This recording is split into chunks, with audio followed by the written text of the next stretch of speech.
ಹಳೆಯ ಚಿನ್ನದ ಒಡವೆನ ಅಧಿಕ ಬೆಲೆಗೆ ಮಾರಬೇಕೆ ಅಂದ್ರೆ ಆಟಿಕಾಗೆ ಕಾಲ್ ಮಾಡಿ 880300 ಅಟ್ಟಿಕಾ ಗೋಲ್ಡ್ ಕಂಪನಿ.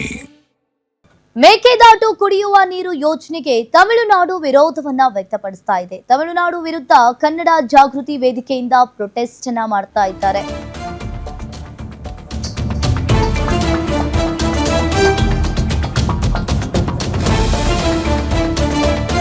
ಮೇಕೆದಾಟು ಕುಡಿಯುವ ನೀರು ಯೋಜನೆಗೆ ತಮಿಳುನಾಡು ವಿರೋಧವನ್ನ ವ್ಯಕ್ತಪಡಿಸ್ತಾ ಇರುವಂತದ್ದು. ತಮಿಳುನಾಡು ವಿರುದ್ಧ ಕನ್ನಡ ಜಾಗೃತಿ ವೇದಿಕೆಯಿಂದ ಪ್ರೊಟೆಸ್ಟ್ ಅನ್ನ ಮಾಡಲಾಗ್ತಾ ಇದೆ. ಅತ್ತಿಬೆಲೆ ಗಡಿಯಲ್ಲಿ ಹೆದ್ದಾರಿಯನ್ನ ತಡೆದು ಖಾಲಿ ಕೊಡ ಚಳುವಳಿಯನ್ನ ಮಾಡ್ತಾ ಇದ್ದಾರೆ. ರಾಜ್ಯದಲ್ಲಿ ತೀವ್ರ ಬರಗಾಲ ಇದ್ದು ಜಲಾಶಯಗಳು ಖಾಲಿ ಇದೆ. ಬೆಂಗಳೂರು ಸೇರಿದಂತೆ ಹಲವೆಡೆ ಕುಡಿಯೋ ನೀರಿಗೆ ಅಭಾವ ಸೃಷ್ಟಿಯಾಗಿದೆ. ಇನ್ನು ತಮಿಳುನಾಡು ರಾಜಕೀಯ ದುರುದ್ದೇಶದಿಂದ ಅಡ್ಡಿಪಡಿಸ್ತಾ ಇದೆ.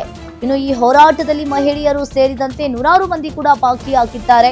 ಹೆದ್ದಾರಿಯನ್ನ ತಡೆಯಲು ಮುಂದಾದ ಹೋರಾಟಗಾರರು ಈಗಾಗಲೇ ಆ ಹೋರಾಟಗಾರರನ್ನ ಪೊಲೀಸರು ಕೂಡ ವಶಕ್ಕೆ ಪಡ್ಕೊಂಡಿದ್ದಾರೆ. ಇನ್ನು ಒಂದ್ ಕಡೆ ಅತ್ತಿಬೆಲೆ ಗಡಿಯಲ್ಲಿ ಹೆದ್ದಾರಿಯನ್ನ ತಡೆದು ಖಾಲಿ ಕೊಡ ಚಳುವಳಿಯನ್ನ ಮಾಡ್ತಾ ಇದ್ದಾರೆ. ರಾಜ್ಯದಲ್ಲಿ ತೀವ್ರ ಬರಗಾಲ ಇದ್ದು ಇನ್ನು ರೈತರು ಪ್ರೊಟೆಸ್ಟ್ ಅನ್ನ ಮಾಡ್ತಾ ಇದ್ದಾರೆ. ಇನ್ನು ಸಾಕಷ್ಟು ಹೋರಾಟಗಾರರನ್ನ ಪೊಲೀಸರು ಕೂಡ ಈಗ ವಶಕ್ಕೆ ಪಡ್ಕೊಂಡಿರುವಂತದ್ದು. ಇನ್ನು ಕೆಂಪು ಹಳದಿ ಬಾವುಟವನ್ನ ಹಿಡಿದು ಸಾಕಷ್ಟು ಜನರು ಕೂಡ ಅದರಲ್ಲಿ ಭಾಗಿಯಾಗಿದ್ದಾರೆ. ಆನೇಕಲ್ನಲ್ಲಿ ಘಟನೆ ನಡೆದಿದೆ. ವೇದಿಕೆಯಿಂದ ಒಂದು ಖಾಲಿ ಕೊಡ ಮೆರವಣಿಗೆ ಚಳವಳಿ ಮತ್ತು ರಸ್ತೆ ತಡೆ ಚಳವಳಿಯನ್ನು ಹಮ್ಮಿಕೊಂಡಿದ್ದೀವಿ.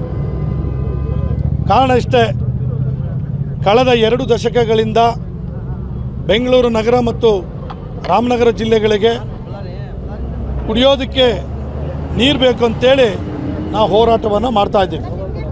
ಆದರೆ ತಮಿಳುನಾಡು ಸರ್ಕಾರ, ಅದು ಯಾರೇ ಆಗಿರ್ಬೋದು, ಈ ಹಿಂದೆ ಇದ್ದಂತಹ ಮುಖ್ಯಮಂತ್ರಿಗಳು, ಈ ಹಿಂದೆ ಇದ್ದಂಥವರು ಮುಖ್ಯಮಂತ್ರಿಗಳು ಸಹ ಕುಡಿಯೋ ನೀರಿನ ಯೋಜನೆಗೆ ಅಡ್ಡಗಾಲ ಹಾಕ್ಕೊಂಡೇ ಬರ್ತಿದ್ದಾರೆ. ನಮಗೆ ಈ ಹಿಂದೆ ತಮಿಳುನಾಡು ಸರ್ಕಾರ ಇವತ್ತು ಕನ್ನಡ ಜಾಗೃತಿ ವೇದಿಕೆಯಿಂದ ಇವತ್ತು ತಮಿಳುನಾಡು ಸರ್ಕಾರದ ವಿರುದ್ಧ ಮೇಕೆದಾಟು ಏನು ಯೋಜನೆನ ಅಡ್ಡಿಪಡಿಸ್ತಾ ಇದೆ ತಮಿಳುನಾಡು ಸರ್ಕಾರ. ಅದ್ರ ಪರವಾಗಿ ನಾವು ಹೋರಾಟನ ಮಾಡ್ತಾ ಇದ್ದೀವಿ. ಅದ್ರ ವಿರುದ್ಧವಾಗಿ ನಾವು ಹೋರಾಟನ ಮಾಡ್ತಾ ಇದ್ದೀವಿ. ಇವತ್ತು ನಮ್ಮ ರೈತರಿಗೆ ಇವತ್ತು ಬೆಳೆ ಬೆಳೆಯೋಕ್ಕೆ ನೀರಿಲ್ಲ. ಇವತ್ತು ಬೆಲೆ ಏರಿಕೆಗಳು, ಅಕ್ಕಿ ಆಗಿದ್ರು, ರಾಗಿರ್ಬೋದು, ತುಂಬ ಬೆಲೆಗಳು ಜಾಸ್ತಿ ಆಗಿದೆ.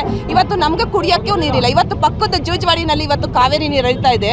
ಇವತ್ತು ನಮಗೆ ಕರ್ನಾಟಕದಲ್ಲಿರೋ ಜನತೆಗೆ ಇದು ಕಾವೇರಿ ನೀರು ನಮಗೆ